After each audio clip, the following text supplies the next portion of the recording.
Welcome in to the week 3 edition. We're rolling along here, Anthony. Week 3 edition of the Cash Process. I am your host, Ben Hosner. I'm joined by Anthony Carson. Shout out to our sponsors, OwnersBox Fantasy. If you guys have still yet to check out OwnersBox, I'm not sure what you're waiting for. OwnersBox.online gets you a 100% deposit match up to $500 and a free entry to play in Lightning lineups. So they have regular DFS, which obviously we give out core plays for, we write content for, but the new thing on OwnersBox Fantasy is the Lightning lineups, and we've been cleaning up in Discord, Anthony.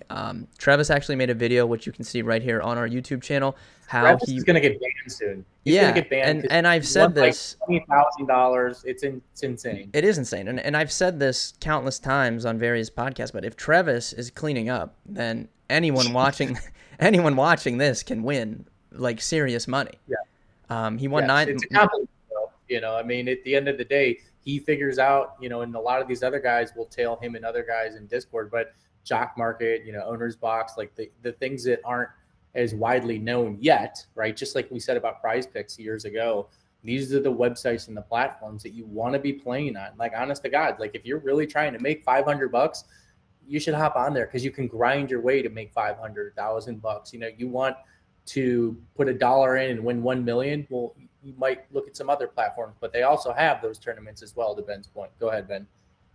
Yeah, so Travis made a video here on the YouTube channel. You can watch it, how he won $9,000 in week 1 playing Lightning lineups, around $5,000 winnings in week 2. And I said this on the Sunday stream, like if you guys are trying to grind a bankroll up and you're in an eligible state, I do think Lightning lineups is the #1 way for you to grow your bankroll. You don't have to compete against other people. You don't have to worry about the top heavy payouts like you were just saying. You simply just get a set of players and you pick which player set you think is going to score the most fantasy points. And we have been giving out tons of picks for it in our Discord. So go check that out. And Anthony, we're here to talk about week 3 and week 2. So you and I both are 2-0, correct? I'm 2-0 on all sites. So if you guys have struggled week 1 or 2, head to dfscover.com, maybe pick up an NFL package. I've seen some new faces in Discord the last couple of days. Like they're starting to take notice of our success. But how was week 2 for you, Anthony? It was good. I told you I was in a golf trip, Pinehurst. Shout out to all you golfers out there. And it was an unbelievable trip. There was 20 guys, I believe, that showed up. We had our own Ryder Cup. It was heated at times. I mean, it was fun. It was competitive.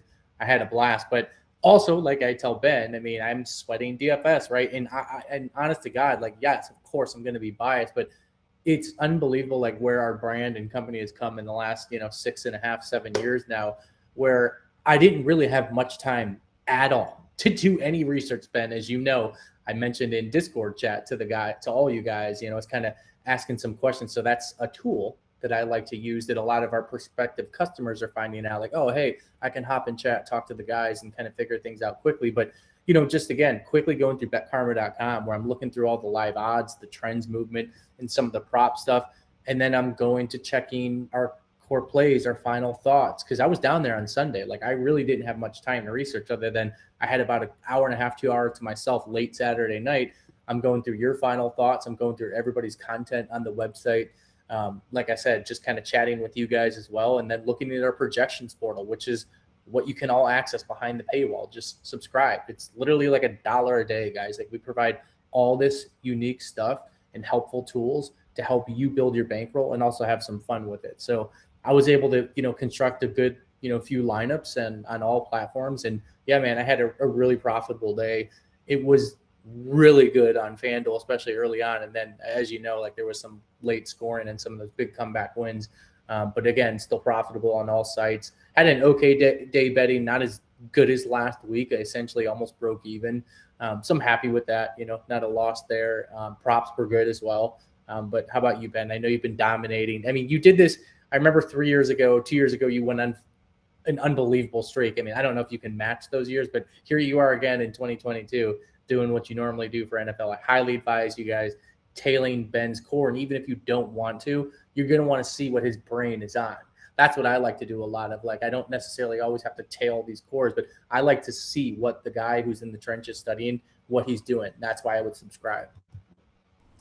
Yeah, so I tweeted this out like a little bit before NFL started. I was like, I'm not going to tell you guys that like we or me is going to win every single week, but I can tell you that no one is going to like outwork guys like me and Matt and Sam like in the Discord. Like we are grinding this all week, every single day. Like the amount of time I've already spent kind of looking at next week's slate, like we don't even really like take any time off from the previous week. Like we're getting right to it. But yeah, I'm 2-0. I feel like I've left a lot of points on the board though, man. I made a bad swap in week 1, obviously still won, and then week 2, I did not want to play Daryl Henderson by the time we got to the weekend, and I just left him in, and it didn't matter because we still won. But I feel like, you know, the big week is still coming. Like it's still on the horizon. So I'm looking forward to week 3. So we can kind of dive in here. We'll start talking about where we're looking early for week 3, starting at quarterback. I think for me, the most important factor of this is there's actually good games on the main slate this week. The first 2 weeks, a lot of the big games have been primetime, but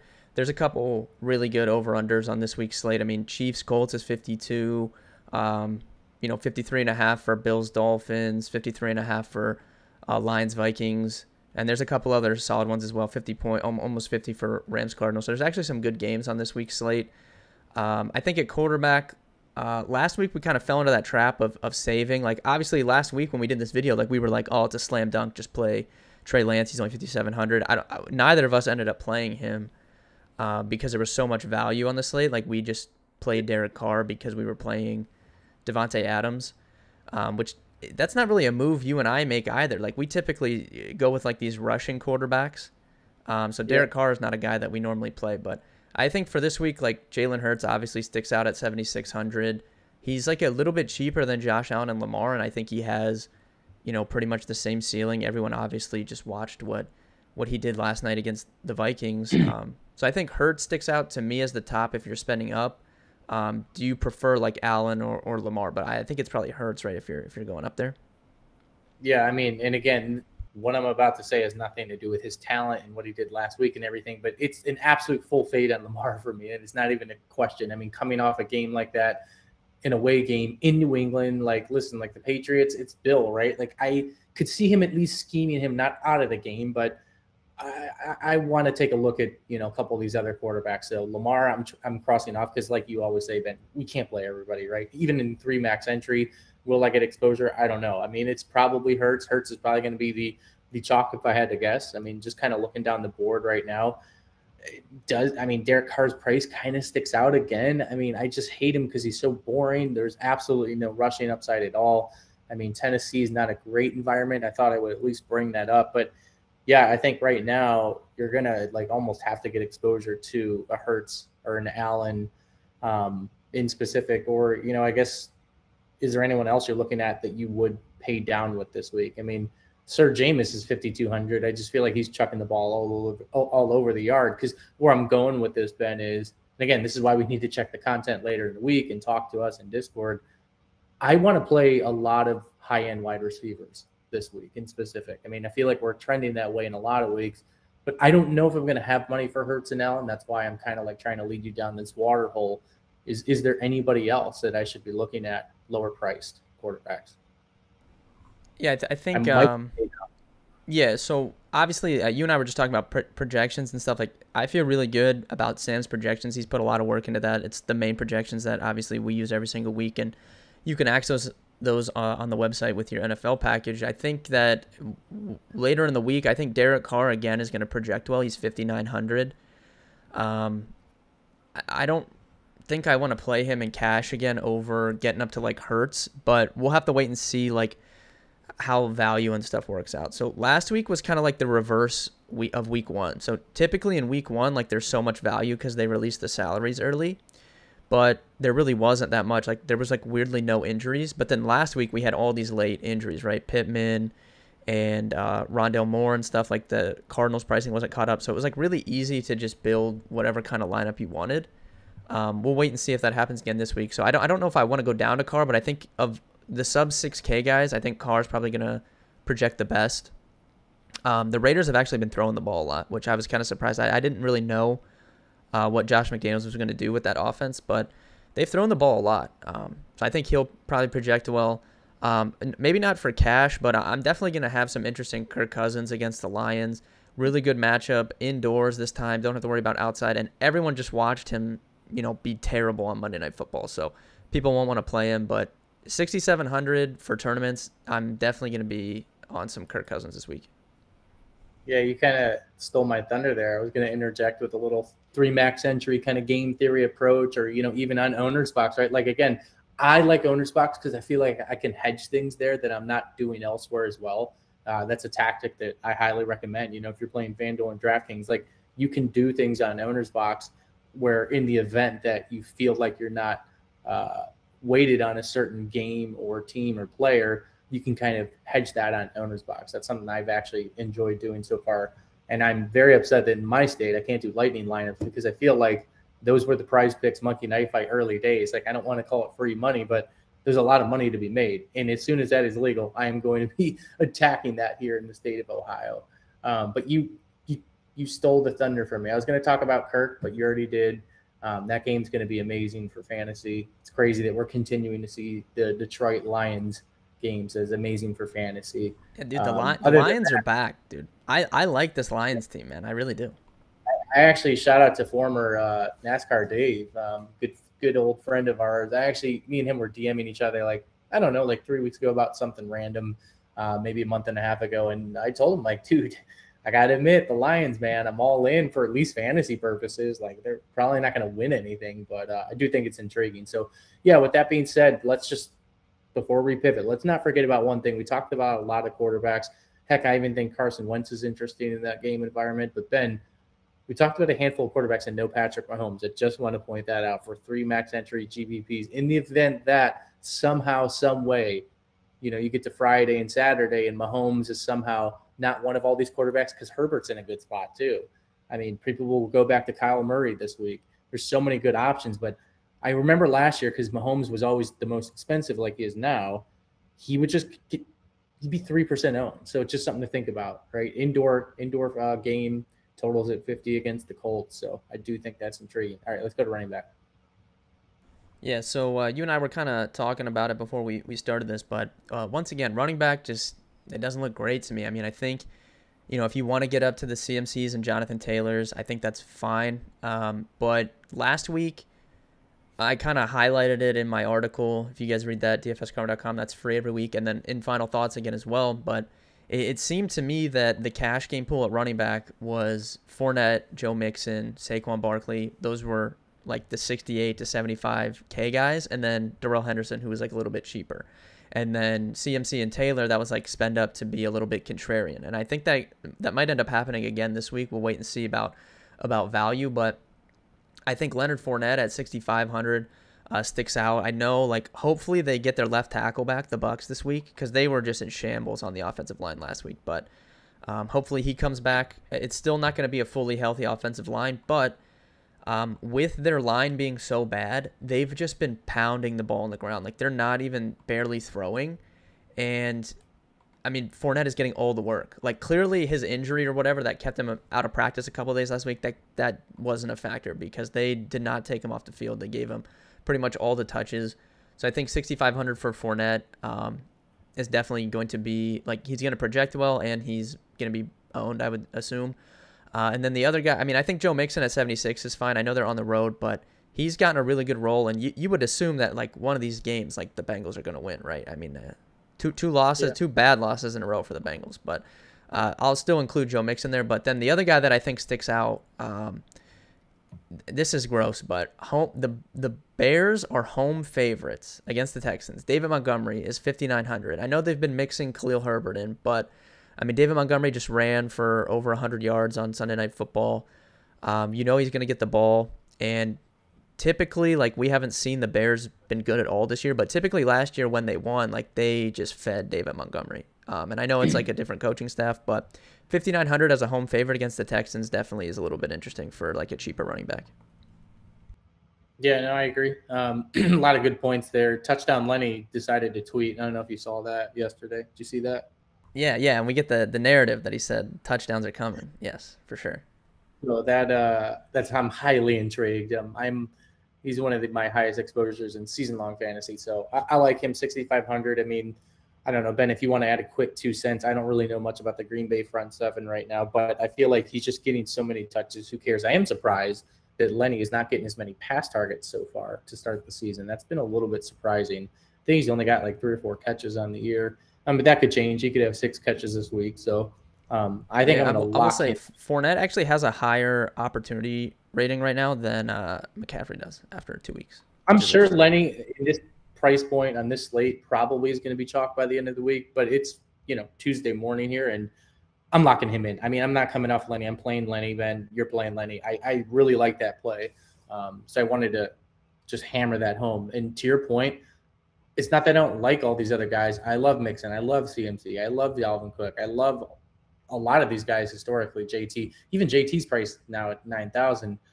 I'm sick of all these running backs. It doesn't matter who it is on any slate the last couple of years. It's just there's more volatility, I think, than we realize.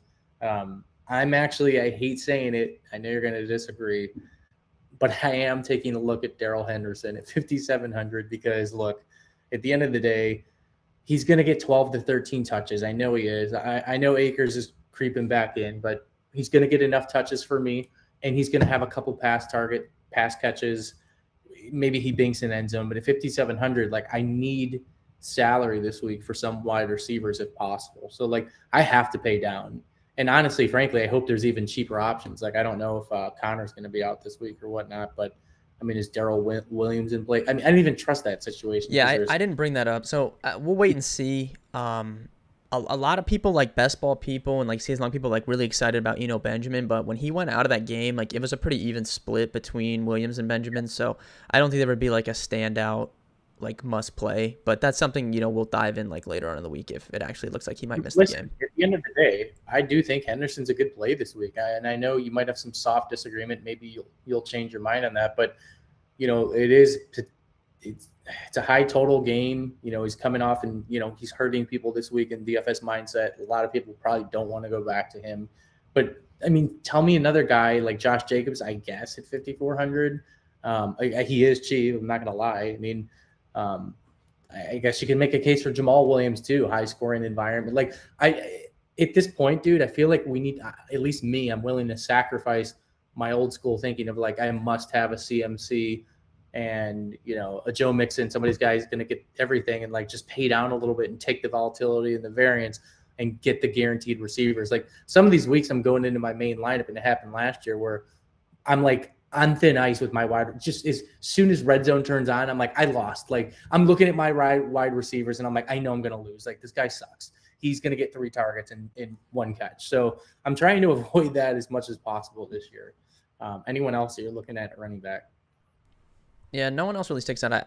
I think right now I prefer like Jacobs or Montgomery to Henderson, but we'll see like later on in the week, right? Like after I dive in more. But I just don't know if I didn't even want to play Daryl Henderson on Sunday. Like now, do I want to play him after what he just did? I get it. I get it. All right, before we go to receiver, we should mention DeAndre Swift for tournaments though. I mean, dude. Yeah. This guy just rips off like a 50-yard run. I mean, their center was out, and everyone's like, "Oh, you can't play Swift with the line bad," and he just just dunks on you with a 50-yard run. I mean, the guy's just amazing. Yeah, he's so amazing DFS wise, just so awesome to play. You're right. That's actually not a bad, not the worst price. So yeah. All right. So receiver. I mean, there's tons of guys, right? For sure. Cooper Kupp. You can play him every week. I think 10K is he's 9,900. I think that's an appropriate price tag. He just does it every week. I don't know what we can say about him. Devontae Adams, great matchup against a banged-up secondary that Josh Allen just ripped apart on Monday Night Football. Yes, he had a bad game on Sunday, but it's Devontae Adams. He's in play. Justin Jefferson in one of the best game environments on the slate, for sure. Interested in Justin Jefferson. I mean, it's like, who do you prefer? I mean, obviously Kupp, I'm assuming you prefer of the 3, but like, you're probably going to, and then that's not even to add in Steph Diggs is 77. Like you're getting a discount. You're getting a discount on Steph Diggs off those guys, right? I mean, that's got to be the top 4 guys. I think this is going to be the hardest slate maybe of the year. Only when I opened the app, just like you and maybe all the viewers watching, like there's so many amazing guys. Like I'm sitting here, it's Tuesday, but I'm trying to like make this lineup with Kupp, Adams, Jefferson. Obviously impossible, but that's what I want to do. And that's what I feel like you obviously need to figure this out. That's why I was kind of harping on the who cares at running back? I know that's a terrible approach sometimes, but I might end up having to punt both running backs. I mean, I don't know how it's going to shake out. I mean, I really hope that there's another super cheap tight end. Kelsey drops 35, I'll probably lose. But my thoughts are this. I mean, surprisingly, I'll disagree off the top on Cup. I mean, yes, he's a lock. Yes, I want to play him. Yes, you're right. But dude, I just want to play Justin Jefferson this week because that game. It feels like a Justin Jefferson spot. It does. It does. And he's coming off he only scored 6 fantasy points. Like and they were still throwing to him. Like he still has over 70% of the Vikings air yards through 2 weeks. He got 2 or 3 end zone targets that got picked off. They're treating him like Cooper Kupp, which I said last week, but like they are just throwing to him a ton. Cousins is just so much better at home too. Like it's a home game. I like that. I like the 1 o'clock start. For some reason, he can't play later in the day. I don't know why, but I just feel like I'm locking. Like I said with Lenny, I feel like I'm locking in Jefferson, and I'm going to have to, unfortunately, probably not play Kupp, which sucks. Like I want to play him. I do. I mean, dude, I want to play Devontae. I mean, Diggs just lit him up. I mean, I don't know if I'm going to have salary, right? But I'll tell you what I think I need to do. Like, I just think this is the route. Like, I think this is the cash in my DNA, and maybe you're going to allude to it too. Like, unfortunately, I can't play Evans, Diggs, Devontae, and Kupp. I have to play Amon St. Brown. I have to do it. If I'm playing Jefferson. Dude, anyone that didn't play Amon-Ra in cash last week, like. You lost. Yeah, well, you lost, but, like, this is why, like, I don't know, man. You can't overthink these things, right? Like. And I feel like people in our Discord were even I know he was chalk, like he was 30% owned, but I feel like people were even questioning me, like playing him. And I was like, guys, like you guys cannot overthink this. Like it's this guy, this role. Like I don't know why people like are discrediting what he's done for the last like 7-8 games. It's insane. But I will note, dude, Diggs would be 9K if the salaries came out after that game last night. I know. Like but he would not be 7,700. You are buying high in the Diggs narrative. I mean, Gabe Davis could be back this week. I mean, I know it doesn't matter, but isn't Xavier Howard there? Is he hurt? I don't know. No, he's there, but dude, no one can stop Diggs, man. This guy is just it's insane. This receiver is stacked, dude. It's crazy. This is the best wide receiver show in the history of the program. And shout out to that. You've been watching for years. Go give us a like just for that comment alone. You guys know you love it too. You love the wide receiver show this week. This is what it's about. But again, let me harp on this show is called the cash process. We're going to get exposure to these guys in 3 max entries. It's very simple for me. Like, again, I try to hash on it week after week. I'm not going to hit every other week. I have hit one of my 3 max entries in GPP settings the first 2 weeks of the season. Pretty good hits too. Nothing top 2 percentile, but pretty nice hits. I will easily fade Jefferson and Amon St. Brown in my main hedge or my second GPP.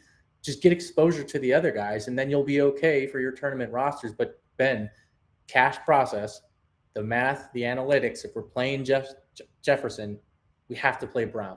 We have to do. You cannot play any of these other guys. Like, yes, if you have the salary, I don't know how the hell it would be possible. If there's 2 guys at 2,500 later in the week, then yes, maybe we could fit a third. But in my opinion, that could be wrong, Ben. We can't play Kupp. We can't play Devontae. We can't play Diggs. Can't play Evans. Can't play Jamar Chase. You can't play Tyreek. You can't play any of these guys. The only route this week, if you go Jefferson, is to go with Amon-Ra St. Brown. Yeah, we haven't even mentioned Chase. I mean, that's how it's crazy that this position is like that. We haven't even brought his name up. But yeah, I mean, we're here to talk about our main teams, right? What we think we're gonna do on our main teams. I've been a lot better about this. I used to be solely one lineup guy, as you know, for a good 4 years, 4 or 5 years. But that's the first time your phones went off this season, so that might be like a good sign. We're getting back to the routine of things. But so I play like. I don't know. I would say close to 70% of my volume I play on my main lineup, and then I build like 2 or 3 other lineups. But we're here to talk about our main lineups. I don't know what I'm gonna do, but yeah, I mean, first glance for me too. Like I was like, I want to play Justin Jefferson this week for sure. And then Amon-Ra, I'm fine with. I don't care what his price is. Like the guy, he's going for NFL record this week, Ben. He's gonna get it. Dude, He's guaranteed he's set up 8 or in 9 the perfect spot. I mean, Jared Goff likes to feed his slot receiver, and they put him on around the slot, and they get this guy the ball. I mean, I wasn't expecting him to have 2 carries for 70 rushing yards, but they manufacture purposely ways to get him the ball, and they do it early. Like, they know that he's good, and they don't mess around with it, which I can appreciate, and it makes me feel better, when I play him. But moving down, I mean, there's a couple guys I think that look good in this 5K range. Brandon Cooks sticks out 5,800. Brandon Cooks just does it every week. I mean, he might not, I don't think he has a pop-off game this year where he gets big, but he does what he does every week, and he's gone from boom bust to the safe guy. I feel safe about Brandon Cooks. I'm not saying I didn't play him last week. I'm not saying I'm gonna play him this week, but 5,800 is too cheap. I think that Juju Smith-Schuster at 5,500, yes, he had a bad game on Thursday night. Yes, they have a ton of weapons, but slot receiver against the zone defense where we like to target the middle of the field, super high team total. You were talking about Kelsey. Kelsey's almost 8K, so maybe you play Juju at 55 and then you don't have to play Kelsey at tight end or something like that. Yeah, it's getting to the point, too. And, again, we're harping this every week, and honestly the last couple of years. The guys that you just mentioned, like Juju, Brandon Cooks, a couple of these other guys, I guess Kirk, you can include 6,200. I'd rather play them over Daryl Henderson in my flex, right? Yeah. What are we doing? To your point, I just told you that before we started the video, but looking back, I strongly considered Christian Kirk over Daryl Henderson on Sunday morning, and I just didn't have the stones to do it. But it was such an easy play. Clearly, the floor might have been a little bit different, but the ceiling, I mean, it was really no question that Christian Kirk had a better ceiling. Your boy Drake Landon, 5,800. I mean, there's a lot of. I might actually, dude. So Seattle, this is just something to file away for future, but. So Seattle has this rookie corner that's 6'4", and they put him on Sutton in week 1. First of all, he balled out in the preseason, so he's been the talk of their camp. But they put him on Sutton in week 1. He didn't shut Sutton down, but this guy is 6'4" and was one of the fastest runners at the combine. He's just a freak. And Drake London is a bigger guy, so I'm assuming that they'll just put him on Drake London. So, 5,800, this might be an avoid for me this week after he came through for me on FanDuel last week. But just something to file away. Just something to file away. Could be a Pitts week. But again, I don't think we're going to have the money, even though I think he is cheap. All right. Anybody else? I mean, again, I need a punt, Ben. Greg Dortch, he could be favorable to us again if Rondale Moore's out. He's 43 now. Yeah, I wish they would have just moved his price up, right? Because it kind of sounds like Rondale probably won't play again this week. Based on some of the stuff I saw going into the weekend. So yeah, I mean, Dortch probably might end up popping again. There's some other guys down there like Curtis Samuel. I know Philly's got a good secondary, but dude, they've been making a point to get Curtis Samuel the ball in the red zone too. He's scored, I think, both games already. He's 5,100, and then Chris Olave might end up being a trendy pick because he saw over 300 air yards by himself. That's the hot button stat of the week is Chris Olave saw 300 air yards by himself last week, but he's 4,500, so I could see him maybe being a trendy play too. Yeah, if somehow Pittman's out again, Ashton Newland and Paris Campbell both in play. I mean, Paris Campbell's, I'm looking right now at 3,400. That could be a punt again if Pittman's out. I mean, even if he's not out, I'm probably going to bite the bullet this week and just play someone that's really not a normal cash play, but I don't really care what they get as long as they give me a couple of points. I want these other wide receivers this week. And hell, I mean, honestly, maybe the true quote unquote optimal build is all those 5K receivers. It just, I know I want to go with Jefferson. I'm kind of set on him this week. And I know I want Brown. I want the NFL record with Brown. I want the touchdown narrative with Lenny. That's my core. I feel I already got half my lineup set for the week. So, all right, let's go to tight end. The tight end comes down this week is to really, are you paying up for Kelsey and is he gonna drop 35? You either have him or you don't. Mark Andrews is there at 6,900. Ben, how are you looking at your build on tight end? Yeah, I'm just gonna spend down at tight end again. That was once again people overthought the cheap tight end. That's one thing. Obviously I'm not the best DFS player in the world, but I do like anyone that watches this know I love cheap tight end. Like you and I have been playing cheap tight end for the last 5 years of doing this video, and we'd never overthink that. And people overthought it over the weekend. You could have played either of Juwan or Granson over Alberto for like 1,000 less, and like not a lot of people played Alberto, but I think you can go back to Juwan at 29, still running a lot of routes. 8 points at min price last week was perfectly fine. He's going to project probably around 6-7 points again this week. He's 2,900.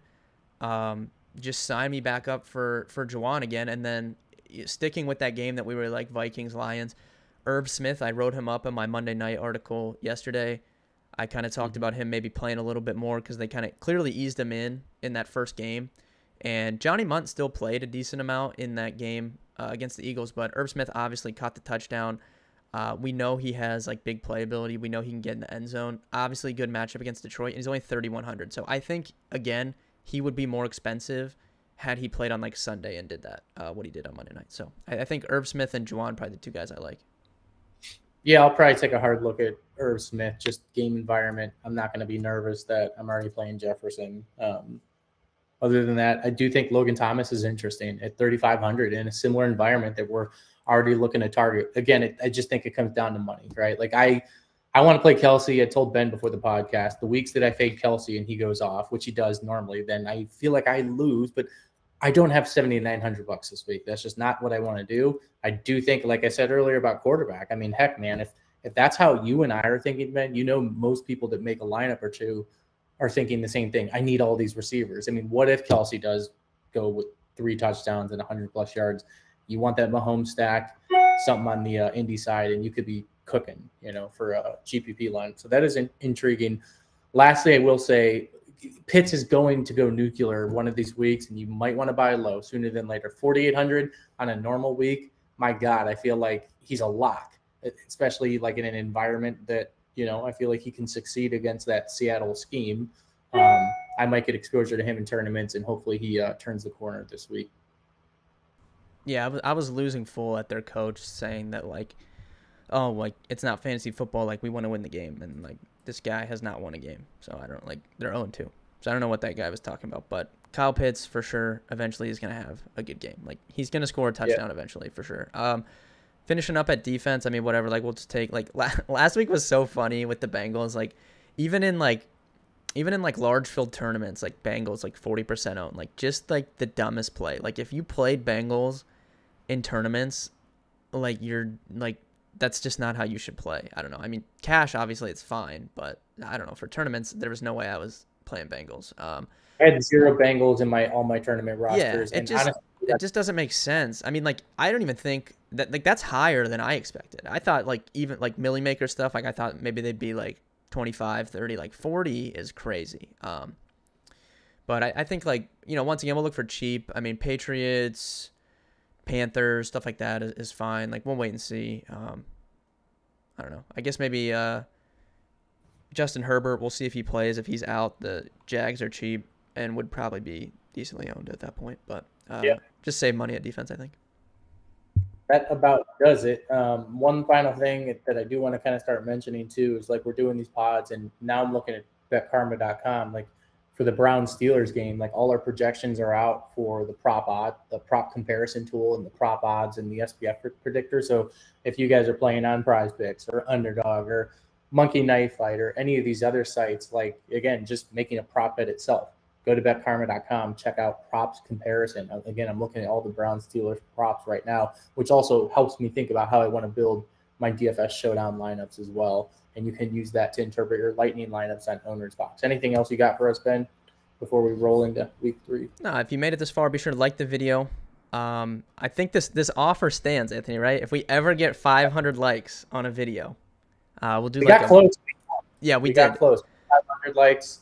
I'm giving out 500. We'll give out $500 if we ever get 500 likes. So like the video, subscribe to the channel, and be sure to check out all of our free content throughout the week, and we'll see you on the videos later on this week. Good luck this week, guys.